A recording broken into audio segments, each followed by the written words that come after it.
Hello and welcome to our online training on motivational interviewing, helping patients make changes. My name is Karen DeLuhash and I'm a project director for R.E.D.S. On behalf of the California Primary Care Association and R.E.D.S, I am pleased that you have selected this module to support your professional development. R.E.D.S is a nonprofit, mission-driven organization with a principled team of committed and passionate staff. We've dedicated our careers to helping health and human service providers offer their best to the patients they serve. You may be aware that CPCA is offering this training as part of their Patient-Centered Health Home Recognition Program. This initiative is designed to support the efforts of member clinics as they move toward achieving National Committee for Quality Assurance recognition. CPCA has made a commitment to support community clinic and health centers in California to become a patient-centered health home. For more information, visit their website at www.cpca.org. This training module on the topic of motivational interviewing is designed for experienced staff who counsel patients about their health and health-related behaviors. Motivational interviewing, often referred to as MI, is an empirically supported clinical method that has experienced an explosion of interest in recent years and subsequent application in treatment, clinical, and research settings. It is a client-centered directive counseling approach aimed to elicit behavior change by helping patients explore and resolve their ambivalence about their risky health-related behaviors.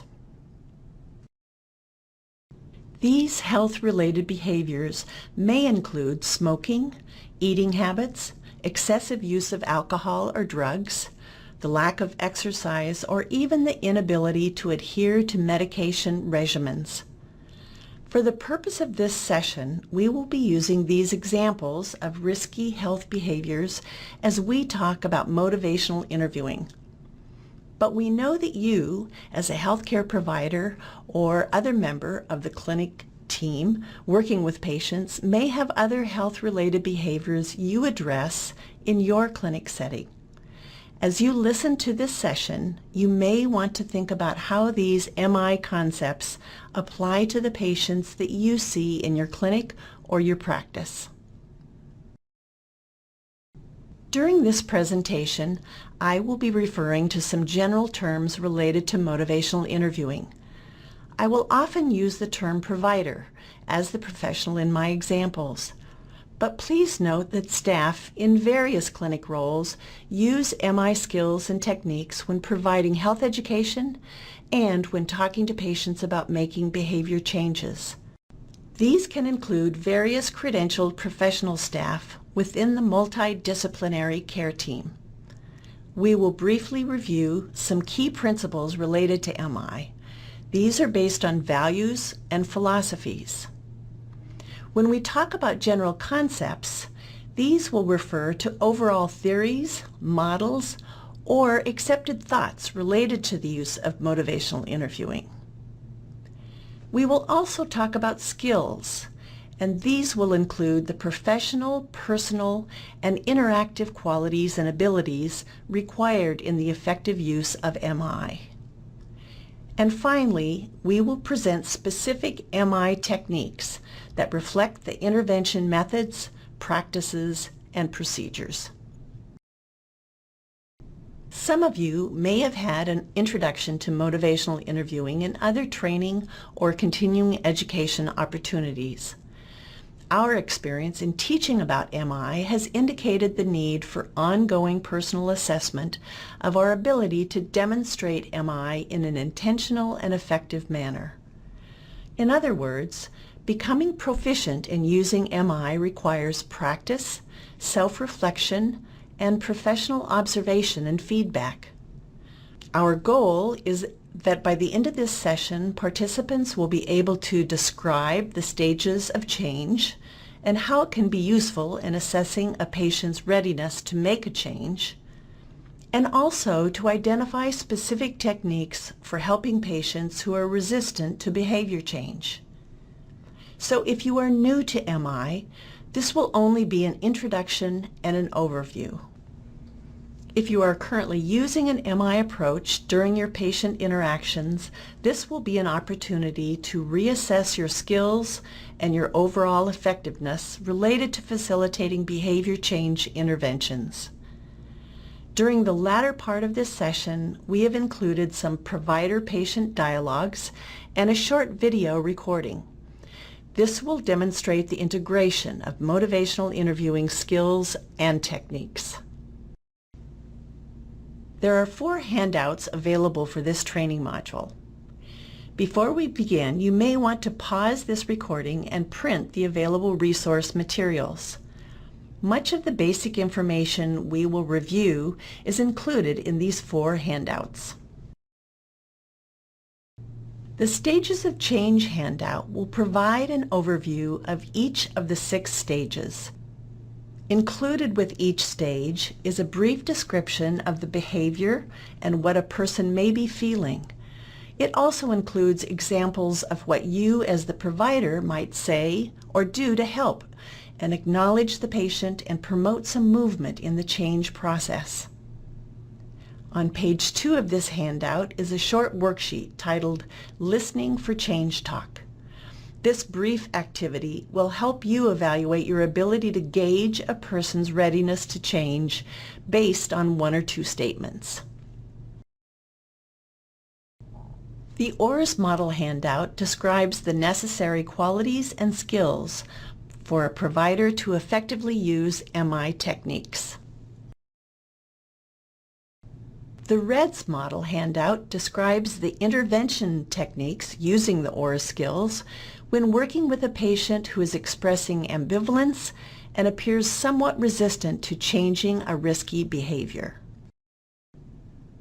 And finally, this 4th handout provides a very brief review of the spirit of motivational interviewing, which is the philosophy behind using an MI approach.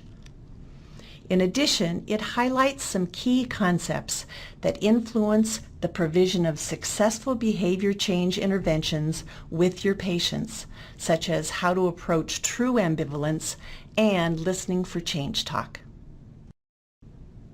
Before we talk more specifically about motivational interviewing, let's briefly review the history that led to the development of the MI approach that we use today.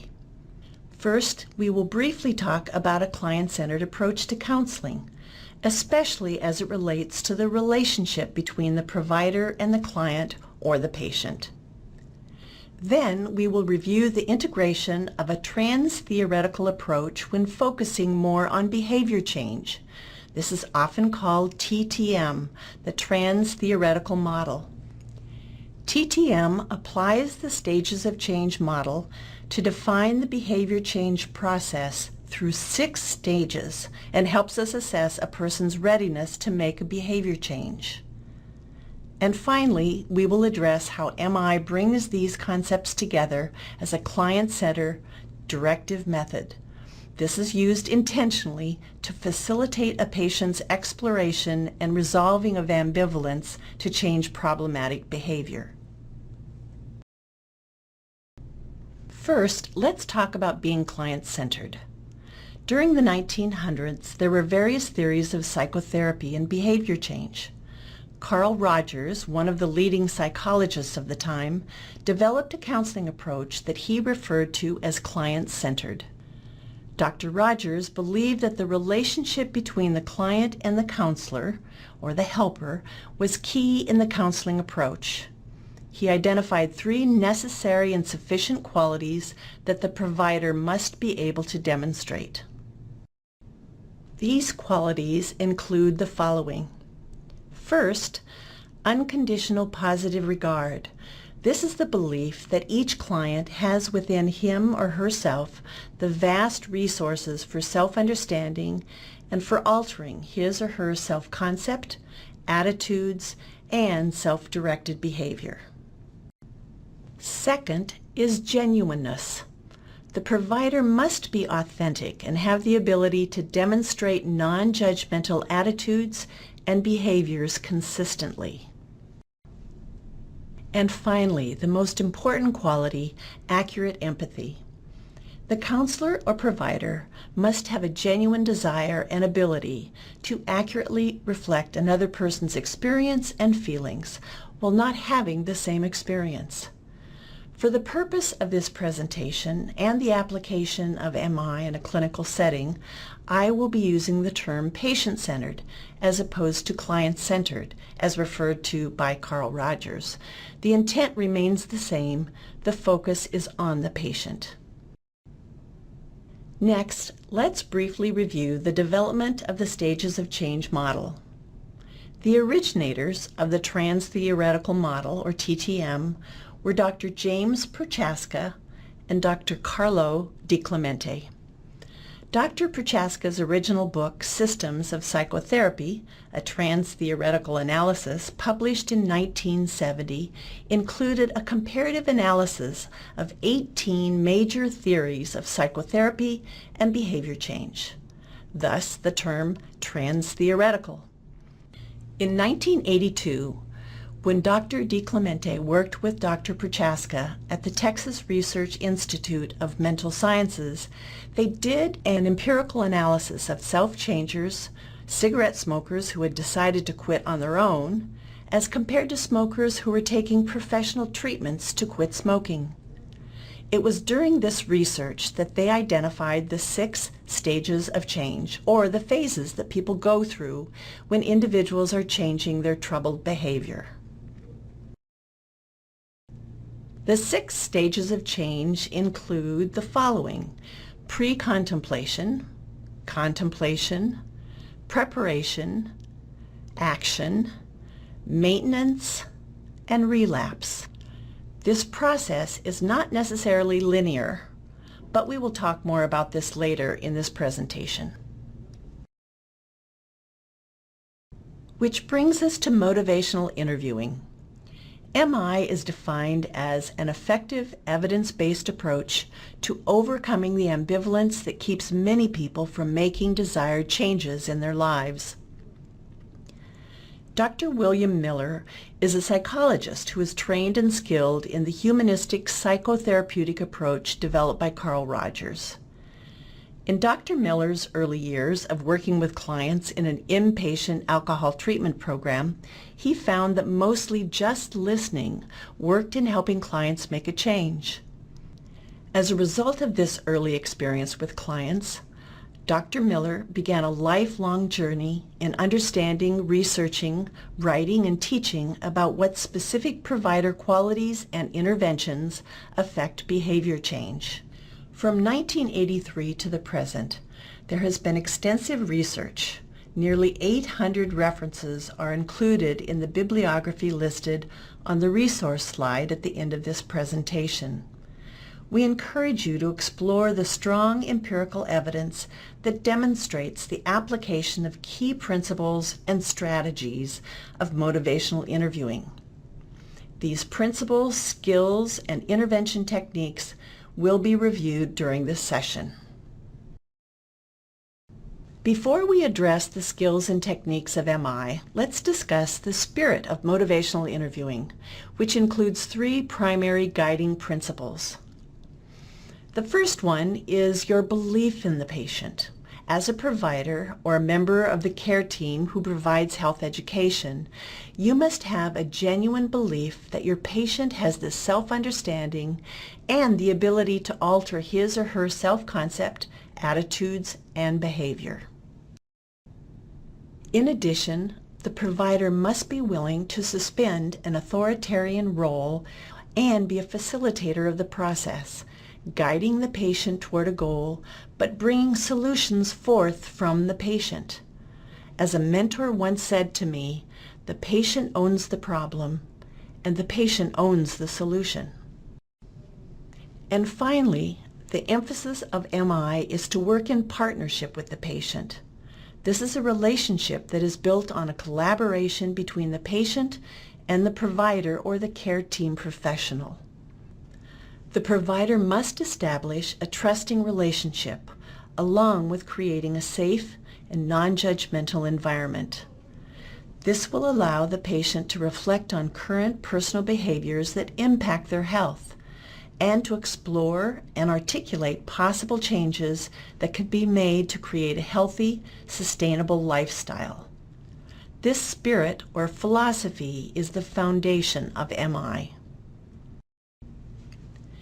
Given this basic philosophy, this presentation will now integrate the following: a patient-centered approach to counseling that helps you build trust and a working collaborative relationship with your patient, the trans-theoretical model that is reflected in stages of change and can help assess a person's readiness to make a change, and finally, how motivational interviewing as an intervention brings these concepts together using specific skills and techniques intentionally. This MI approach can facilitate a patient's exploration and resolving of ambivalence that can result in changing the problematic behavior. Since we've already talked about the importance of the patient-centered relationship, let's now move to the stages of change and how this model can help assess a person's readiness to make a change. If you haven't already, you may want to pause this recording to download and print the handout titled The Stages of Change. The next few slides will provide a quick overview of these 6 stages that include pre-contemplation, contemplation, preparation, action, maintenance, and relapse. This process is not necessarily a linear process, but we will walk through each stage to review the following concepts. 1, what is the person doing during this stage? What's their specific behavior? 2 is what the person might be feeling during this stage. How might they be feeling in relation to this behavior? And 3, what you might say or do to be helpful at this stage. What might help the person move to a more active level of change? To practice integrating the 6 stages of change into your assessment process, I encourage you to consider a specific behavior change that you may be trying to make in your personal life. Maybe you want to pause for a moment just to reflect. Think about your own challenges around behavior. Is behavior change easy for you? Or have you experienced challenges when trying to diet or to maintain an exercise plan or to quit smoking? Reflecting on personal experience may give us some insight into how, as a professional, we can demonstrate empathy as we work with patients who are struggling to make difficult changes. Think about what is helpful for you when you're trying to make a change and what is not helpful. Within your own life, what happens when others give you a list of suggestions to help you change? Pre-contemplation is when a person has no intention to take action within the next 6 months. The questions to consider are, what is the person doing during this stage? What is the behavior or the lack of behavior, such as, is the behavior smoking, or is it the lack of a behavior such as not exercising at all? Also, what might this person be feeling during this stage? In general, a person in pre-contemplation may feel no change is really necessary. This is true ambivalence. But also, this person may be feeling hopeless or defensive, ashamed, or even angry. So what could you say that would be helpful? Maybe you could just say, so it sounds like you aren't really interested in changing your smoking habit, but you do seem a little sad or a bit worried. What's it like for you? When someone is in the stage of pre-contemplation, it's very important to explore the patient's feelings and to listen very carefully and try to understand the circumstances surrounding this person's life and health. This is not the time to jump forward to make an action plan. We have learned that the power of persuasion is not very effective when someone is experiencing the stage of pre-contemplation. Contemplation is when a person is considering to take some action, maybe within the next few months.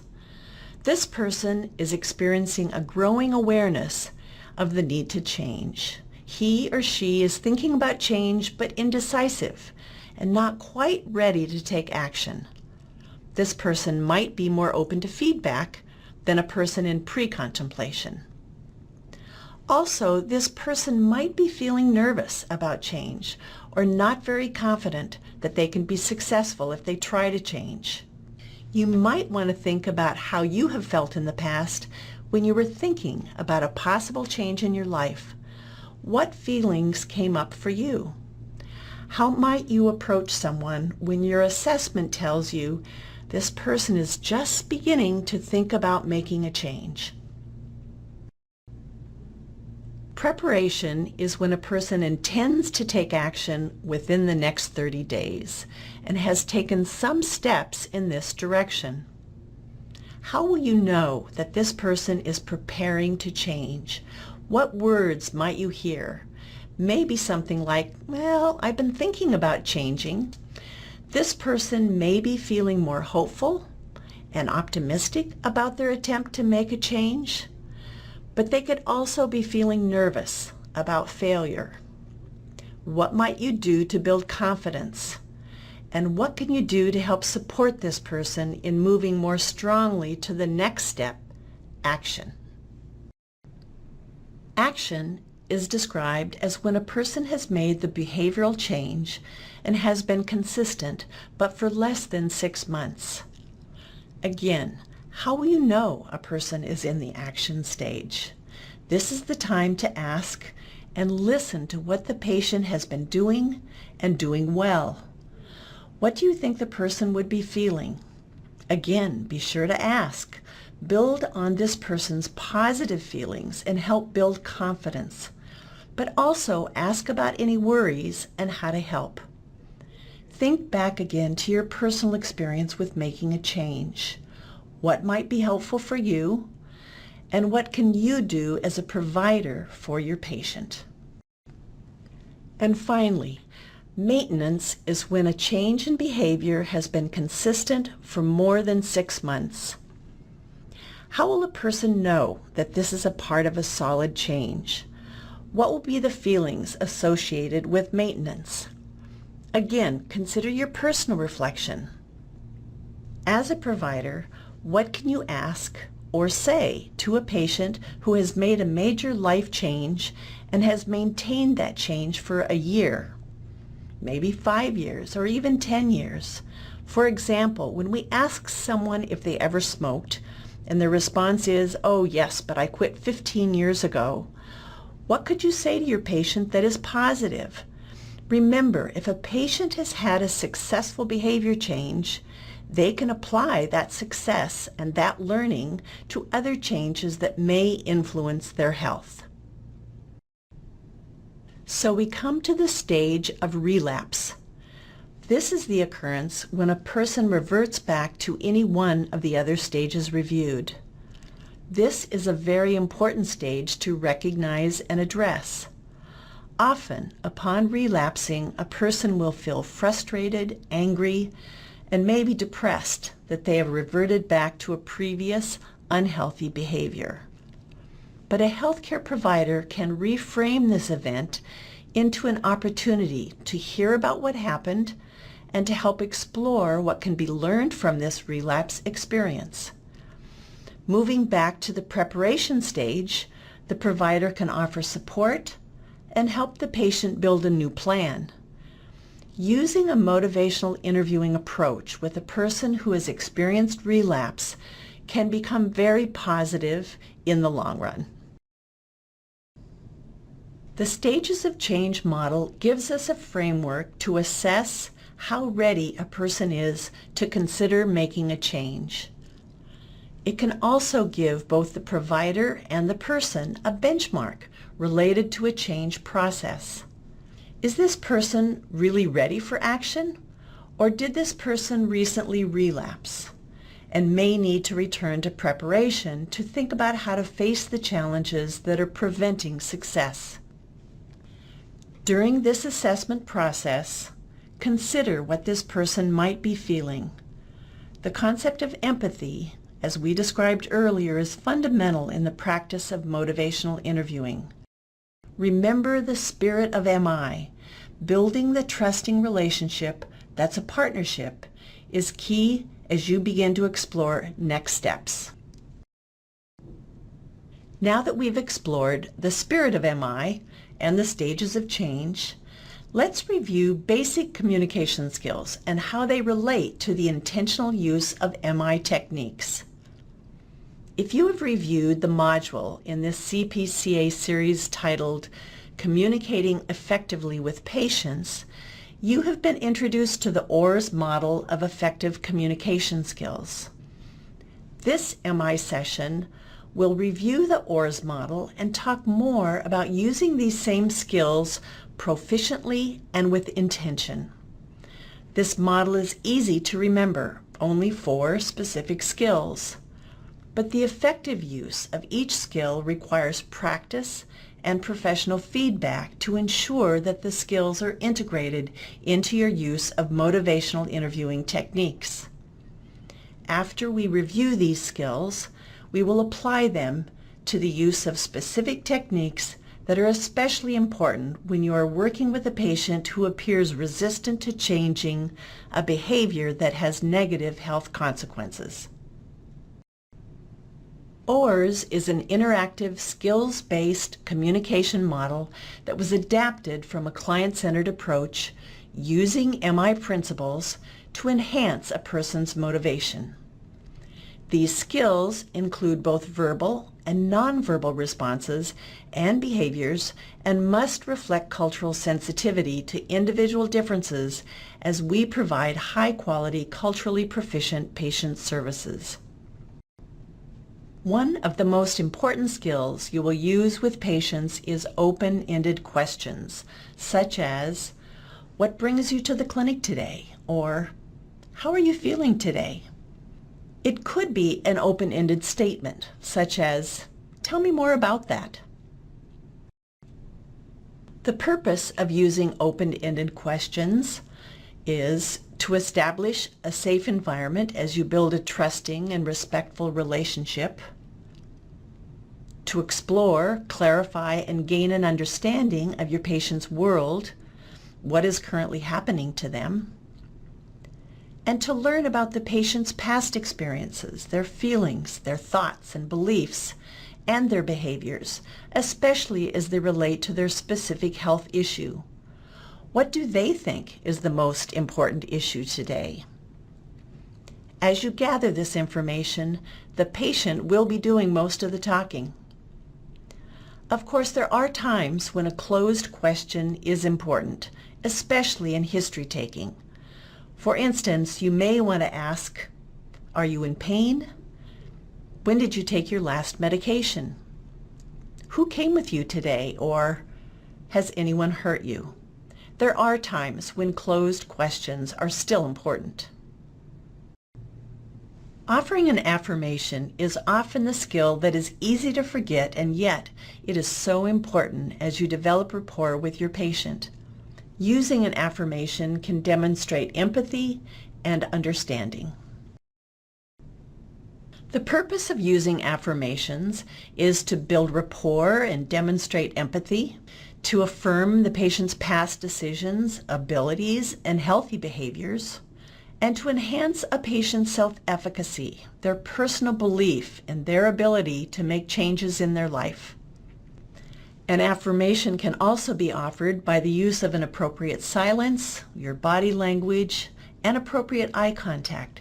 These behaviors can demonstrate respect and interest.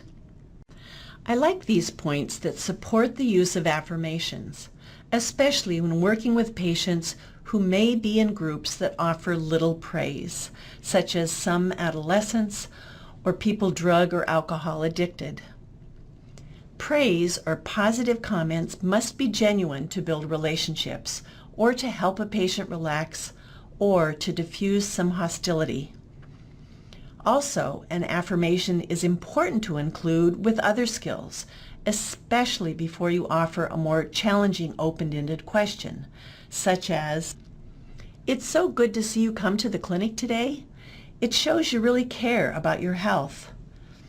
I remember last time you came in, we talked about your drinking, and I'm wondering if you could tell me how it's been going." The most challenging and yet a primary skill used in the MI approach is reflective listening. This skill requires that you listen very carefully, that you observe your patient's body language and behavior, and then that you reflect back what you hear and what you see using your own words. Using this skill effectively can promote the most movement in a person's awareness. You are offering your patient a reflection of their world as they describe it to you. The purpose of using reflective listening is to demonstrate to the client that you are listening and trying to understand the situation. To reflect the patient's own words, feelings, and behaviors as you experience them, and to offer the patient an opportunity to hear his or her own words or feelings and behaviors reflected back. And finally, to offer the patient a time to reflect in the moment thoughts or feelings. An example of this reflection might be if the provider said to the patient, "I just noticed that while you were talking about how frustrating it is to try to lose weight and not succeed, tears came to your eyes. What's it like for you to talk about this?" This is an example of how reflective listening leads to an open-ended question that may get to a deeper level of the barriers or the challenges facing a person when they are trying to make a difficult behavior change. And finally, there is summarizing. Some people call this paraphrasing, but the intent is to keep you and your patient on the same page throughout your session. There are 3 variations in summarizing, and here are some examples. First, a collective summary is important when the patient has described a variety of issues and you need to summarize to make certain you've captured the general theme of what you've heard. Sometimes you may summarize beginning with, "So what I've heard so far is," and then you follow the summary with, "So what have I missed?" Another variation is a linking summary, and this is a way to bring a patient back to the important topic of the day if they've gotten a bit sidetracked. Maybe the topic of discussion has been around their diabetes and a weight management plan, and the patient begins to talk about another family member and their diet. You can say, "We've been talking about diets and some of the challenges. Let's go back to your diet plan, and how are you managing?" The third variation in summarizing is to transition to a new topic or to close your session or the clinic visit. You summarize what you've covered so far and introduce the next topic or the next steps in a plan before the session ends. You begin the summary with, "So your plan seems to be," and follow that with a brief summary to make sure you and your patient are in agreement. Each of these summarizing techniques are a part of the reflective listening skill, but you are being intentional and somewhat directive with where this session is going. The following few slides will demonstrate how the OARS skills can be integrated into 2 brief provider and patient conversations. First, I would like to introduce you to our provider, Jackie, who is a member of the care team who works in the South End Community Health Center.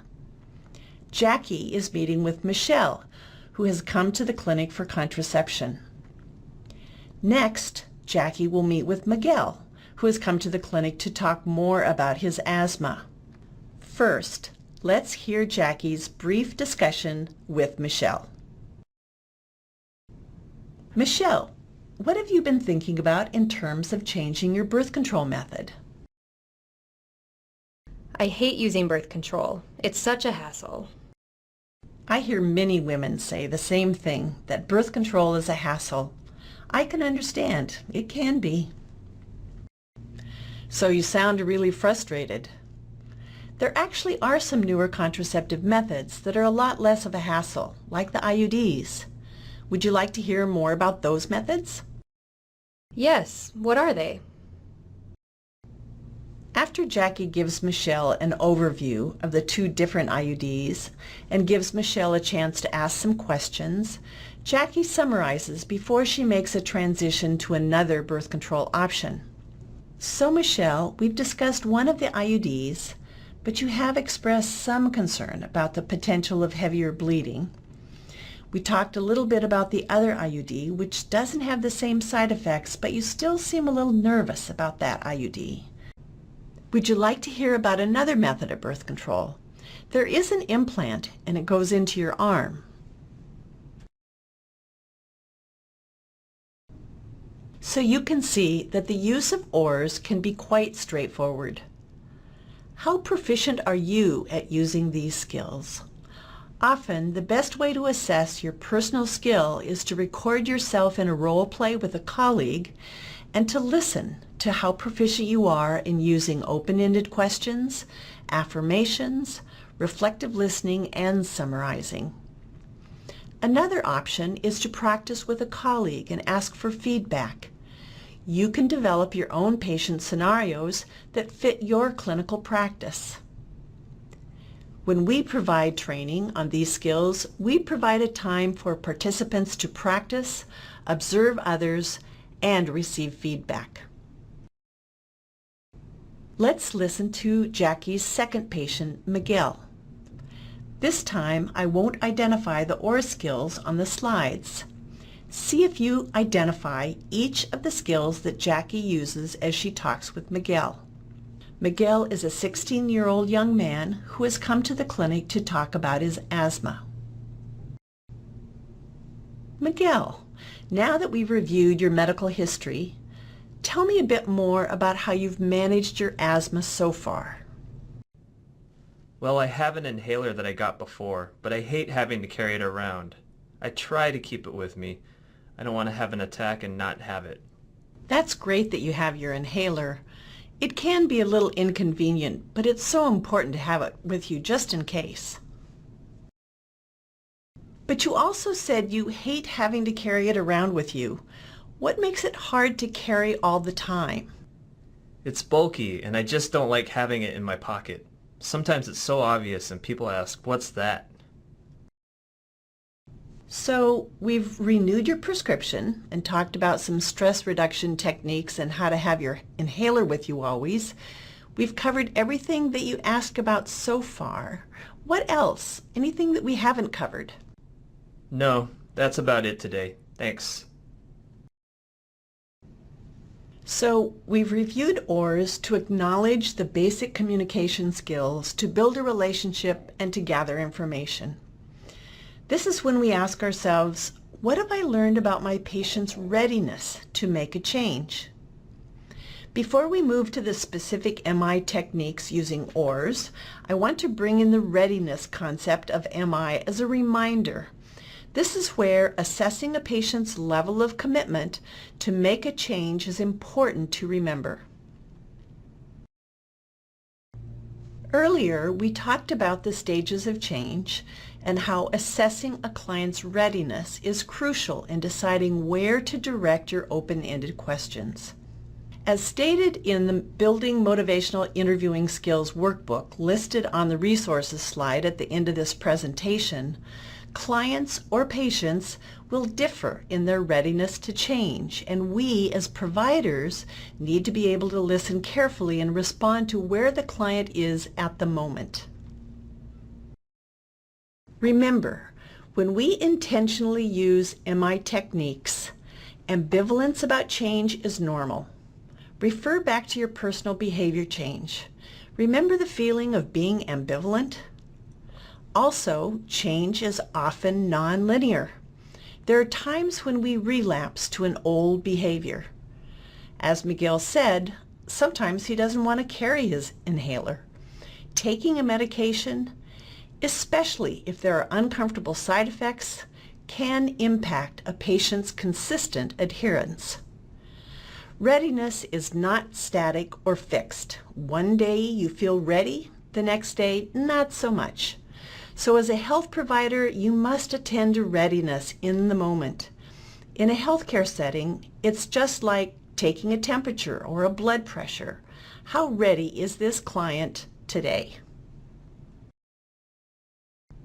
Using the skills based on the OARS model will take you down the road of MI, but using R.E.D.S reflects specific techniques used with patients based on your assessment of how ready your patient is.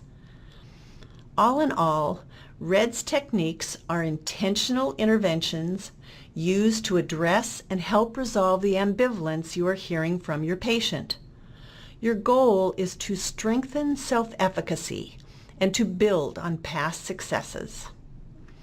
As a provider, you will facilitate a process that can help the patient move out of the feeling of ambivalence toward action, making a decision, or changing a behavior.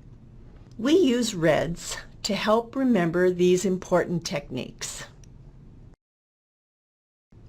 Each technique is used with a specific intention. We will briefly review these during the next few slides.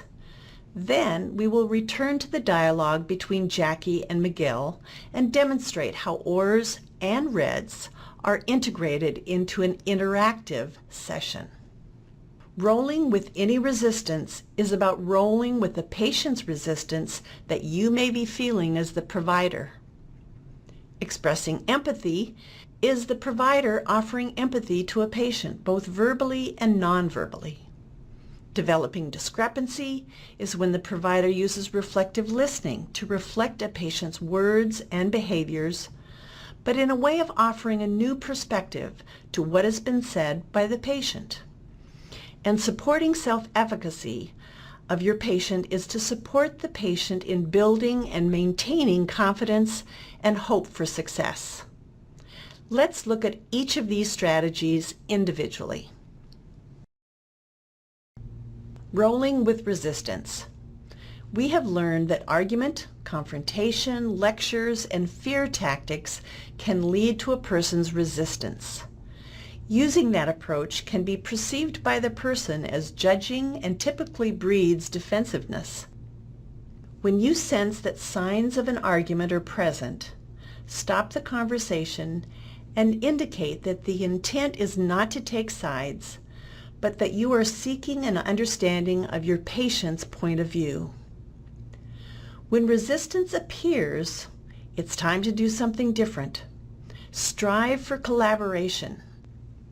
As we move through the R.E.D.S model, I will use smoking cessation as an example because this is often a challenging habit to change.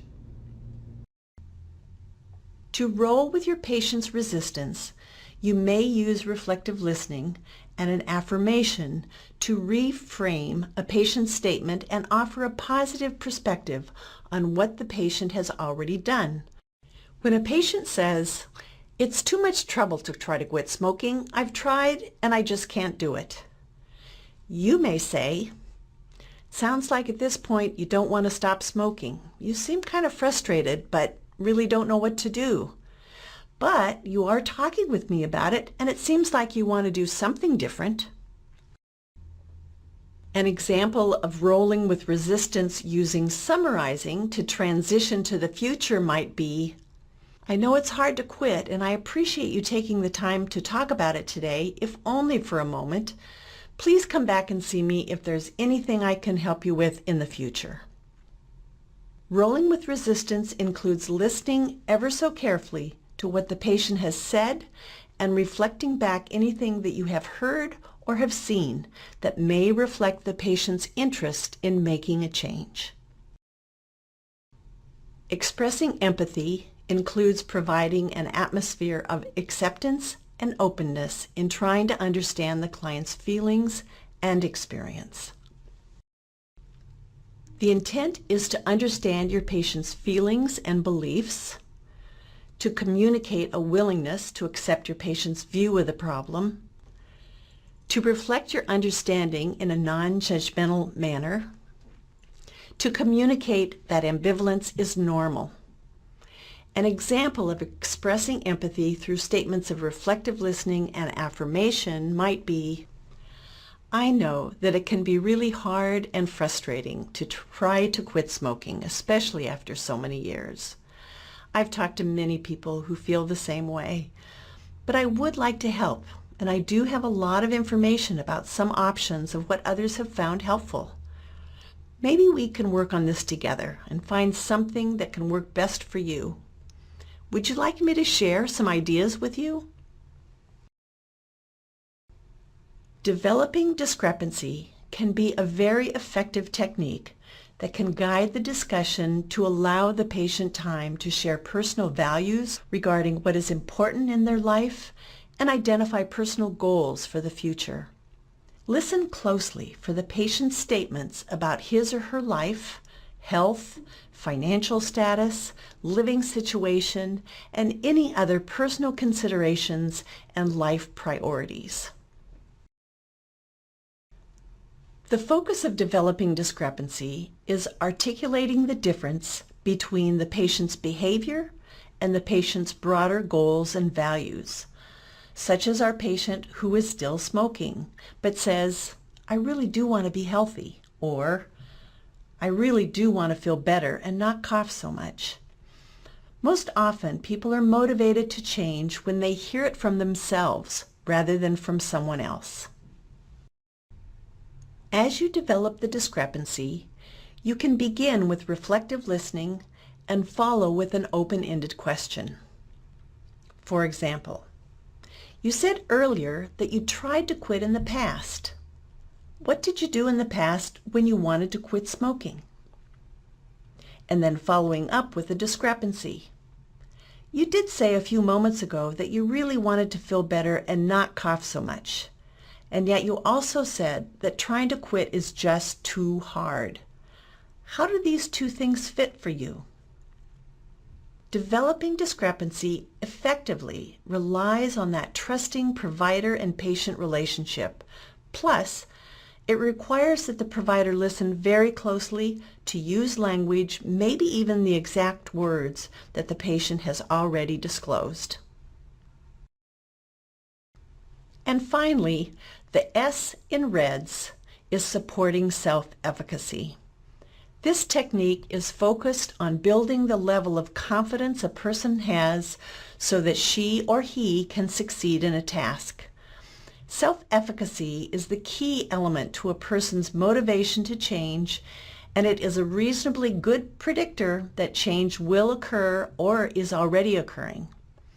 It is extremely important in the investment of long-term behavior change. It's about the patient's ability to feel confident in maintaining the healthy behavior. This is a very simple technique, often using affirmations. The provider's focus is to identify and reframe any positive changes, such as saying, I know that deciding to come here to a clinic to ask for help with smoking is not easy.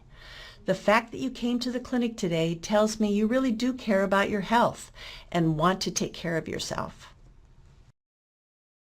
Increase the patient's belief in his or herself. This may sound like, it sounds like you have made some changes. You said you only smoke in the evenings and only outside at your home. Identify the patient's abilities to cope with obstacles in the past and with other behaviors. You could ask, what happened the last time you went out with friends who smoke? You said that might be the hard part. Draw on past experiences and past successes. Again, you may ask, tell me about the last time you were with friends who still smoke and you didn't. What did you do differently? Help the client identify a range of alternate solutions. To integrate the collaboration piece, you might say, "It sounds like you really want to quit smoking completely. Let's think of a couple things that might work for you and what might help you." And finally, a technique that can be used anytime with any topic. Help your patients see personal strengths and abilities that they have by asking, "If a good friend of yours was sitting here with us, what would that person say is your greatest strength? What do you really do well?" Give the client a sense of hope about his or her ability to change. Hope is motivating. Let's put OARS and R.E.D.S together in a brief conversation between our provider Jackie and her patient Miguel. Jackie is part of the care team who works with the primary care physician, Dr. Ochoa. Miguel is our 16-year-old patient who has a history of asthma. Remember, during our previous dialogue, Jackie and Miguel were talking about his asthma and the medications he was prescribed. Miguel talked about not carrying his inhaler. Now, provider Jackie will talk more about Miguel's consistency in taking his regular asthma medication. As you listen to this dialogue, see which OARS skills and R.E.D.S techniques you can easily identify and think about the intentionality behind Jackie's techniques. First, we hear from Miguel. I really hate taking this stuff. I can see that you really don't like taking this medication. I took them at first, but then I just stopped. I felt okay, not too much wheezing. So you'll just never use them again? Maybe not never. I know it's important that I take them regularly, but I really don't like how I feel when I take them. So what have you told Dr. Ochoa about how you feel when you take them? Well, nothing really. So you've been feeling sick and a little frustrated, but you haven't told her anything yet. Right. I'm worried she'll get mad at me. So it's been hard to talk with her, but you really do want to. Okay. So I can talk to Dr. Ochoa about how they make me sick. But I just don't see how I'll remember to take them anyway. I just want to forget I have this problem sometimes. Yes, it is a constant reminder, isn't it? Yeah, sometimes I just don't want to think about it, you know? No one else has this problem at my school. Having asthma is hard on many levels. It's understandable you'd want to just forget about it, especially when you sometimes feel fine. What are some of the things you've done in the past? I don't know. I'm hopeless. Sometimes I just avoid going with my friends if they're going to play basketball. I wouldn't call you hopeless. You got yourself into the clinic today, didn't you? You cared enough to bring it up today so we can talk about it. I know. I hate taking the pills, but if I go play basketball with my friends, I start wheezing, and then everyone makes a big deal out of it. So you said, on the one hand, you haven't been taking your meds, and yet, on the other hand, when you don't take them, you start wheezing and coughing a lot, especially with exercise. So how do these two things fit for you? Okay, so I know I should take my meds regularly. Do you really think Dr. Ochoa can help me with how I feel when I take them? Sure, she can be a big help in finding the right medicine for you and the right dose, the right amount for you to take. So let's go over what we talked about so far. You stopped taking your meds because of how they make you feel. But you do know that it's important for your health and to take them consistently. Maybe we can talk about how to bring this up with her and what you can say in your own words. I'd like that. We've talked about the integration of using OARS as we apply the techniques of R.E.D.S, rolling with resistance, empathy, discrepancy, and self-efficacy with patients. I'd like to add a few other very important techniques that are also integrated into the MI intervention approach and are listed on the handout titled Spirit of MI and Key Concepts. As we said earlier, MI is about resolving ambivalence and is a very useful tool in the decisional balance model. This concept addresses the pros and cons of keeping or changing a behavior. Asking permission is another simple technique. This demonstrates respect and the belief that you really are certain that your patient is able to make decisions and behavior changes. And finally, we want to address the technique of listening for change talk and using scaling questions that can help a patient clarify the importance to them and the confidence they feel in making this change.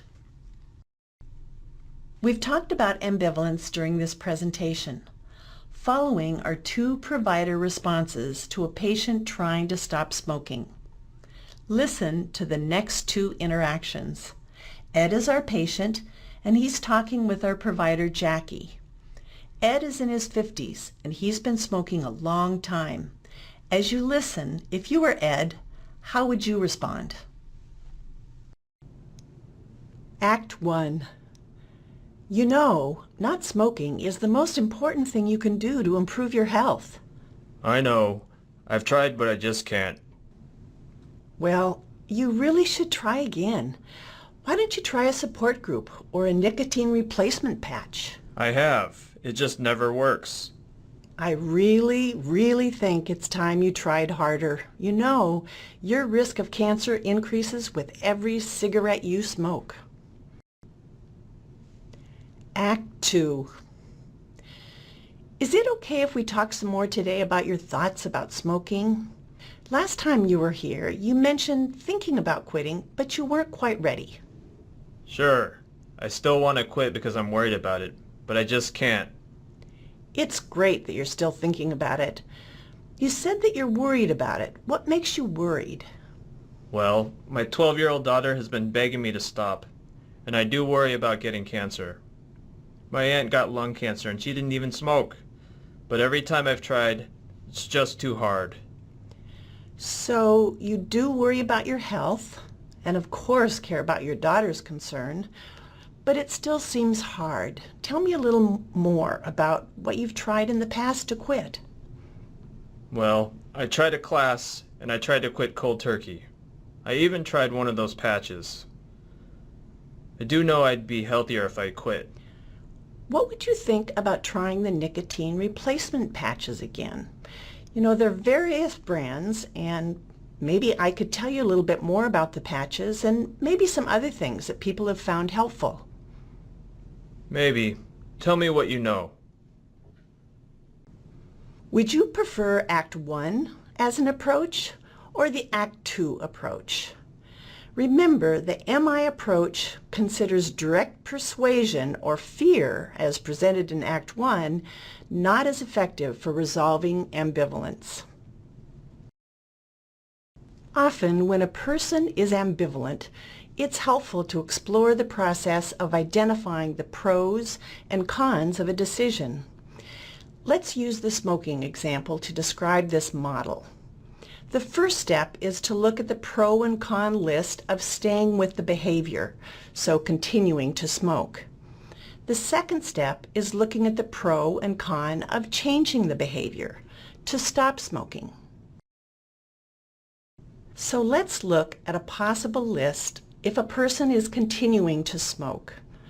You first may want to address some of the benefits. Maybe the person says, well, I like to smoke. Maybe it's a part of my social life or my friends who smoke. But then you may ask, well, what are some of the costs?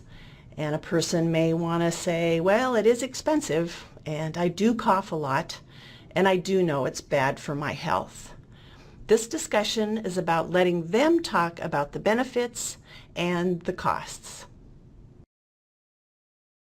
Next, we would talk to the person about the pro and con list if they stopped smoking. Again, ask the client or the patient to talk about the benefits. And often they will say they know it'd improve their health, they would save some money, and definitely talking about their family or friends might really appreciate it. But in addition, they might list some of the costs. Maybe it would be hard to be with friends if friends still smoke. And certainly some of the withdrawal symptoms. This activity can help a person sort out the advantages and the disadvantages and the challenges to making a change. It's always important to look at the loss. When a person is making a change, especially a key change to their lifestyle, there is loss. It can be very important to ask, so what might you lose when you make this change? When a behavior change has an impact on a person's social group, it can be a major change if daily life and a support system will change. As providers, we need to talk about loss. Asking permission is an example of the partnership relationship with the provider and the patient. Asking permission has been used several times during this MI presentation. For example, Jackie asked Michelle if she'd like to learn more about another method of birth control. And also in Act 2 of the recent dialogue with Jackie and Ed about smoking cessation, Jackie asked, "Would you like me to tell you what I know about these patches and also other things people have found helpful?" So asking permission to give more information indicates the collaboration between the patient and the provider, with the patient being in charge. The concept of change talk has been evolving in the MI field over a period of time. Primarily, it is using reflective listening very intentionally. First, the MI intent is to recognize change talk. Essentially, we are listening to our patients and waiting to hear some statements that indicate that the person is motivated to make a change. These statements could be something as easy as, "I know it would be better for my health if I didn't smoke," or "I wish I would exercise more often." It's the provider's role to reflect these statements in the moment. This is the hook into offering an opportunity to talk about the importance and the confidence of a person being ready, willing, and able to successfully begin to make a behavior change. The next step is to be able to reinforce change talk. Once you hear a statement that reflects some motivational intent, the provider can reflect that statement back to the patient who hears it as an affirmation. An example could be, "That's great that you have given some thought and are thinking about making a change. That's a big step right there."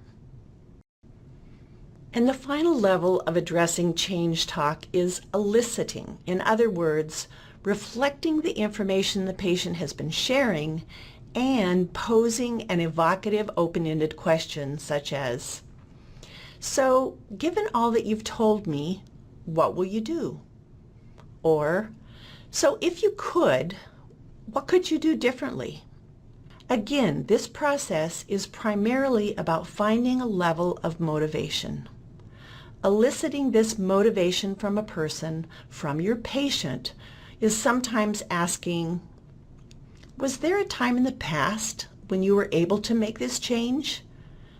And following up with, "How did you do that?" And "What got in the way?"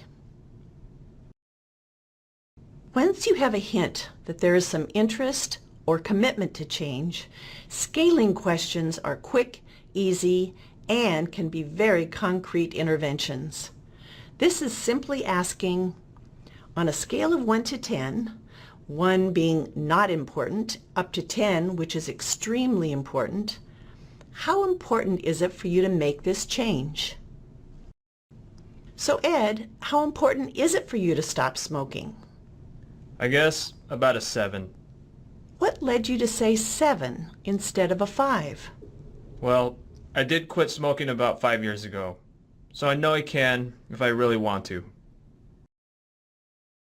Asking about a person's confidence is simply asking, on a scale of 1 to 10, 1 meaning not at all confident, up to 10, which is extremely confident, how confident are you in being able to make this change?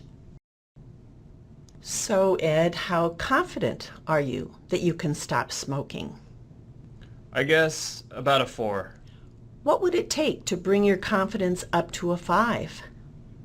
I'm not sure. I remember what it was like quitting last time, and it was hard every day. So every day it would be hard. What could you do each day to remind yourself of the benefits? I guess, just think of my daughter. Talk more about how you could do that and make it work every day. We are coming to the close of this presentation on motivational interviewing, but I'd like to show a short, about 6-minute video that demonstrates how these skills, techniques, and overall concepts come together to establish an effective provider-patient interaction about behavior change, especially with a patient who is a bit resistant to making a change in an important health issue. During this video, you will see demonstrated in a short amount of time open-ended questions, affirmation, multiple examples of reflective listening and summarizing.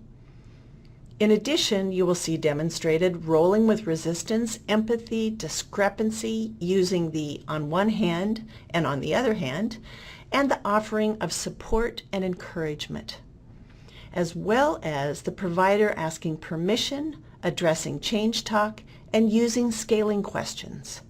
As you watch, which of these skills and techniques and others do you recognize? Watch what happens this time when the provider cues in to what the parent is saying, empathizes with her situation, and attempts to work with the parent to find a solution that fits her needs. So I wrote a prescription for antibiotics for Aiden. Okay. I did want to talk to you though. I'm a little bit concerned looking through his chart at how many ear infections he's had recently, and I noticed that you had checked the box that someone's smoking in the home. So I was wondering if you can tell me a little more about that. Well, it's just me and him, and I do smoke.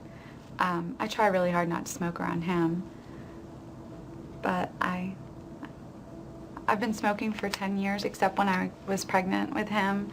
But it's so stressful being a single mom and having a full-time job, and so that's why I started smoking again. You have a lot of things going on, and smoking's kind of a way to relax and de-stress. Yes, yeah. Some people have a glass of wine, I have a cigarette. Sure. And it sounds like you're trying not to smoke around him. Why did you make that decision? I know it's not good for him. I mean, I've read those things about ear infections and asthma and stuff, but other kids have ear infections and their parents don't smoke. So on the one hand, you're worried about how your smoking might be affecting him, and on the other hand, you're not so sure if it's really the smoking that's causing these problems. Right, yeah. I mean, he doesn't have asthma. He hasn't had a lot of other problems that his other friends have. So, and I've thought about quitting before in the past, but I just don't see how it's possible right now. What made you decide to quit smoking when you were pregnant? Well, he was inside me and we were sharing everything, and I knew that he would get some of that, and I just didn't think I could live with myself if something happened to him. Right now, though, it feels almost too difficult to even manage or even to try. Yeah, exactly. How were you successful when you quit before? I don't know. I think about it now. I don't even know how I did it. I just did it. You know, I just couldn't imagine like him not being born or going into labor early and him having problems and stuff like that. All the stuff that they talk about with women who smoke. So that was just enough to say, okay, you know what? I'm not going to risk that. So the risks were so scary then that you were able to stop. But yeah. They don't feel as scary to you now. No, I mean, we're two separate people, and like I said, I try really hard not to smoke around him. I'm pretty good about that. I don't let other people smoke around him. So You're doing the best you can do. yes. Yeah. Okay, but it sounds to me too like part of you really does want to quit. Yeah, I know that I need to, and I keep, every new year I say, okay, this year I'm going to quit smoking, but then something happens and it just doesn't. It's and on your quitting to-do doesn't list, happen. it's just not making it to the top. Yeah. If you did decide to quit, on a scale of 1 to 10, where 1 is not at all confident, you don't think you could do it, and 10 is you feel pretty certain that you could, where do you think you fall right now? probably like a 5. Kind of in the unsure area. Like, I know I've done it before, so I know I can do it, but at the same time, it just seems really hard, and it's not the same situation. Well, what made you say 5 rather than 2 or 3? I know all the ways it's bad for me, and I don't want him to grow up thinking that it's okay to smoke. I don't want him to use any kind of, I don't want him to chew or anything like that. So I know I need to, especially before he gets old enough to understand what mommy's doing, but I just don't know if I can do it. Okay. So it sounds like you have a lot of reasons why you'd like to quit. You have been successful quitting in the past, and right now you're just feeling a little bit hesitant about your ability to do it. Yeah. Where do you think we should go from here? I don't know. I'd like some help. I just don't know what kind of help I need. Sure. Well, if you'd be interested, that's something I can definitely talk to you about. There are a lot of new options that can actually help people be way more successful in their attempt at quitting. There's different medications you can try. I don't like medicine. Okay. There's also a lot of support groups and classes that you can take where you have other people to go through it with you, and sometimes just having that support can be a big part of it, especially for people like you where smoking is such a stress reliever. That sounds nice, but I'm not sure if I have the time for all that. Sure. It feels like something that would take up a lot of time and maybe not fit into your life. I wonder if we could talk about some options that might fit into your life. That would be really nice. Okay, well, if you're willing, then we could set up another appointment where you could come in and we could talk more about that. I would like that. That would be great. Great. Thank you. Sure. This time, the provider had the same agenda, to talk to this parent about the dangers of secondhand smoke and to counsel her to quit smoking. However, this time the provider's focus was on the parent's own view of the issue. By giving the parent an opportunity to reflect on her situation, the provider was able to elicit reasons for change from the parent herself. There was no need to lecture or scold because the parent was making her own case against smoking. Many times, our patients already have the information that we try to give them. What they really need is someone to listen to them and to help them sort out a plan that will fit in their life. By accepting and respecting our patients, even with their faults, we communicate our genuine desire to help them make positive changes in their lives. During this interaction, the provider demonstrated that she understood the parent's struggle and that she still wanted to help. As a result, this single parent found she finally had someone on her team. This increased both her interest and willingness to try working further with the provider to find a solution that would fit in her life.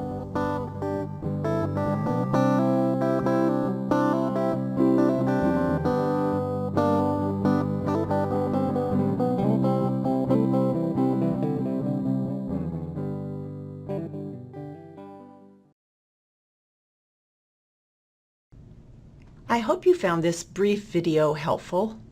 I do want to thank Dr. Lisa Merlot at the University of Florida Department of Psychiatry for giving us permission to show her video during this MI teaching presentation. And I hope this session and this video have given you some new ideas about how you can improve your interactions in helping your patients make changes that can improve their health.